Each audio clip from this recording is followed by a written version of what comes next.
undering perkara iki menungsane. Lah kok dadi sampean mentala nundung Kang Rayi Ragen niku nuwun sewu kula dasare napa kula tak takon. Ing perkara sampean dasare ngeboti Asuna Prabu Ndrawati sampean mentala nundung Kang Rayi Ndara Sedewa. Monggo panjenengan prisa piyambak. Ndara Sedewa niku sapa? Ndara Sedewa niku rayi panjenengan, monggo beda ibu.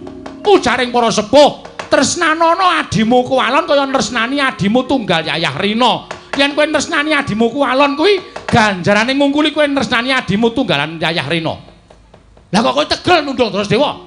Wah, Petruk tangane nuting-nuting. Nuting-nuting ya, men. Lah ora dingonone sampean iki ora kapok. Dadi sing marahi Sindara Werkudara marah besar iki kowe ya sinuwun. Lho, Bagong matane mendhong apa? Mendono wae.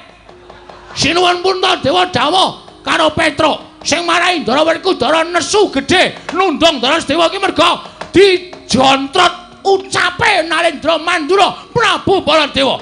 Nek ngono iki tok sumbering perkara ya ming nata Mandura. Lho piye? Ayo, Truk, genti kowe, Truk. Ya, Gusti.